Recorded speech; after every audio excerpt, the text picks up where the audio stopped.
Communication is obviously essential between all players, especially in the D zone. The communication is particularly important. Um, these are all pretty simple things, but I still find whether you're working with a team of 12-year-olds or a team of college players or pros, communication is something that still needs to be harped on pretty much on a daily basis or daily practice. So different types of communication here. So communication between D partners, communication between the center and the D, especially down low, communication from the wingers, and then obviously, communication from your goalie as well. They're a really active part of the D zone. So it's important to make sure that they're on the same page as well. All right. So kind of why is communication important? Obviously, the main reason would be help teammates relieve pressure. So, if you're the offside D, for example, you see your D or your center in the corner win the puck, you can step off and communicate, hey, weak side, or give them the option to go up the wall or what their options really are.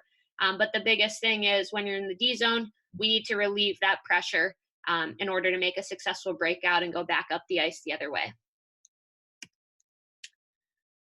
Directing teammates to be aware of the high threat chances for the other team. So I think this is something, whether it's the goalie, I feel like happens a lot, but hey, watch back door, talking to their defense or talking to whoever's in front of the net, making sure that they're aware, their head's on a swivel, and just communicating those opportunities.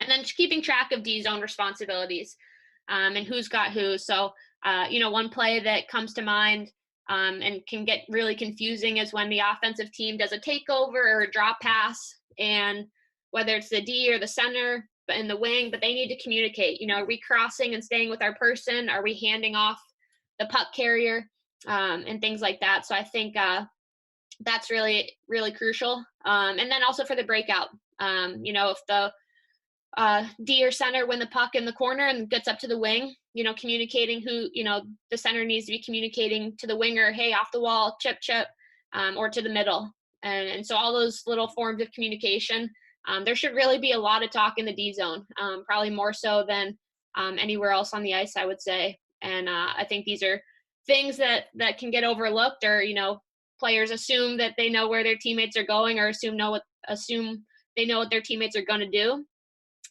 But honestly, communicating just makes it that much easier for everybody.